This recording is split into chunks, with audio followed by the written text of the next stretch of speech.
Hey guys, I wanted to go over a really cool encounter that you can come across in Act 2 that very specifically relates to Astarion.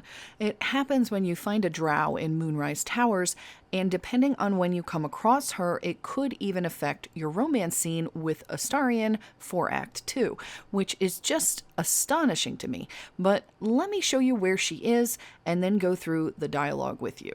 So, as I mentioned, she's located inside Moonrise Towers on the first floor. If you're heading in the front entrance, take a left in the main hall and go through that door. Then take the door on the right and you'll enter her lab. Her name is Araj, and she's a blood trader. I'm not sure what the heck that is, but she's interested in taking a sample of your blood to make a potion. If you're anything like me, when you first talk to her, you'll notice her focus on Astarion. She welcomes you and your pale companion. You can even ask her why she's interested in your pale friend, and she'll simply say that in her line of work, she knows a vampire spawn when she sees one. I just let her take a sample of my blood for the potion, but then she turns back to Astarion again. Let me just play the clip with audio so you can hear the whole thing, because it's pretty funny. Although perhaps there's one more thing we could discuss. Your friend. He's a vampire, no? Or one of their spawn, at least. Oh, don't worry. We're all friends under the absolute. I won't bite. Oh, I'd prefer if you did. I assume he belongs to you? I'm sure he really believes that. How utterly adorable. Do you have a name, Spawn? Astarion, but hold on. Good. Now, Astarion. I've dreamt of being bitten by a vampire since I was a young girl. I'm sorry, you want to be bitten? To feel your life's blood slipping away. To dance on the edge between life and death. Yes, I want it. I'll even compensate you. A potion of legendary power that forever increases the strength of the one who consumes it. It's not for sale, but it's yours, if you bite me. I will have to decline. Excuse me? This is a once-in-a-lifetime opportunity, and you're squandering it.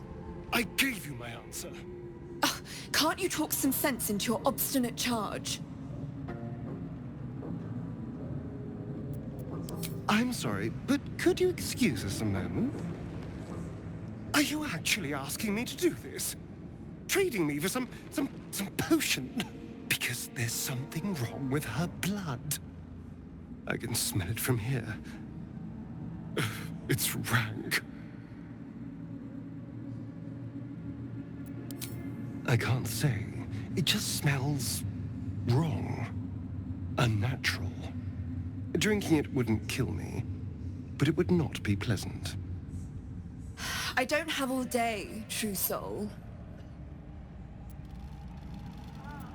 All right. Thank you.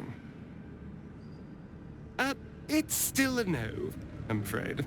How very disappointing. Thank you. I appreciated that. So, I've got to say, this woman is a total B. I mean, I really hate how she talks to Astarion and even asks if he belongs to you. And then when you say he's his own person, she actually says, "Oh, how utterly adorable." Like it's just some kind of joke. She talks down to him like he is lesser than a person, and it just irked the heck out of me. She tells him she's dreamt of being bitten by a vampire her whole life, and that's what she's asking for now, for Astarion to bite her. She offers a legendary potion to increase your strength. I assume this is just like a point into strength permanently. I never made him do it, so I wouldn't know what you get. But I love how Astarion is just like, I'll have to decline. She can't handle his answer because she's really into vampires, I guess. And at that point, Astarion gets kind of pissed. Like, back off, lady. I said no. And I'm feeling pretty good about him standing up for himself here, too. But I was also kind of wondering why he wouldn't want to drink her blood. Not like I cared about the potion or anything, but I still remember him talking about what everyone's blood would taste like back in Act 1.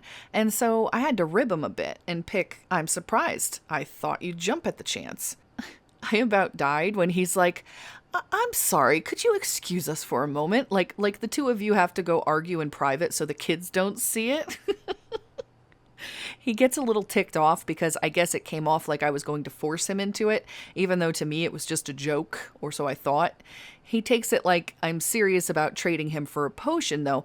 But what's most interesting about picking this option is that he says that there's something wrong with her blood, that it's rank, and he can smell it from where he stands.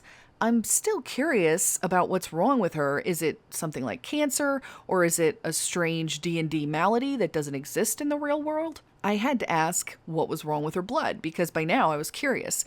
He doesn't know, but says it smells wrong, unnatural, which is so weird. I've still not made him drink her blood, not even to see what would happen, because it just seems like an awful thing to do to him, even for the sake of exploration. But I am curious if anybody knows what the heck is wrong with her blood.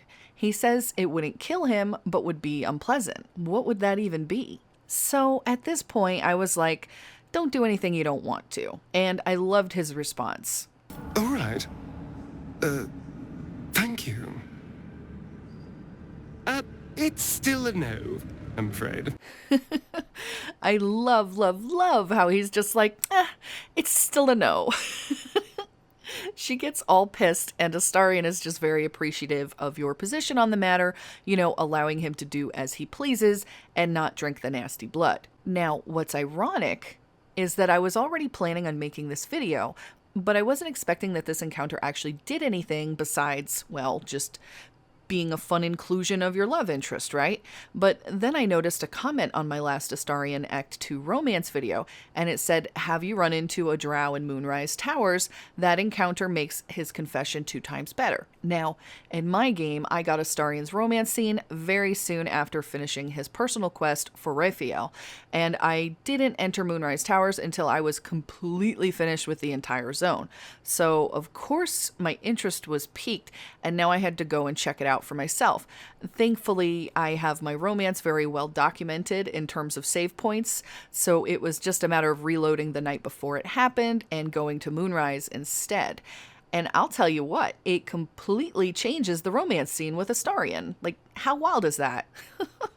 There's a level of complexity to this game that is just mind-blowing. And I'm in love with the fact that it's even possible to have such completely different scenes based on one encounter. I'm so used to it just being the same single romance scene like it is in every other game I've played, I was thinking about adding the scene to this video, but it would end up being way too long, so I'll do it in a separate video instead and show you the difference. In the meantime, if you have your own saves labeled, you can go check it out for yourself, or perhaps try it in your next game. It's interesting that they put an NPC that can affect your romance so far at the end of the zone, but then again, it seems like the occurrence of your Act 2 romance with Astarion can happen at just about any time. Mine just so happened to occur after I finished his personal quest, but who knows when it's happening for everyone else. It also makes me wonder how many of the other companions also have NPCs like this that can change their romance scenes. I wanted to say thanks to Katarina, though, who tipped me off to this first, and for those who followed afterwards, too, telling me that they got a different scene after visiting Araj. I really appreciate any extra info you guys give me, because there is so much here. It's not something I think one person could ever hope to compile by themselves, especially while making videos. Just no spoilers until I finish the game, please. I'm still working my way through Act 3 currently, since I've stopped for a bit to work on content, but keep an eye out for the alternate romance scene discussion that I'll put out next, as well as another companion's romance content that I have been dying to talk about. If you enjoyed the video, consider subscribing, as there is going to be a huge slew of new BG3 content coming out over the next few months, possibly years. There's a lot. Thanks to my Patreons for the support, and if you'd like to help support the channel too, and get access to the private Discord and a whole other chunk of content on Patreon, then head over and make a pledge. I'll see you guys later.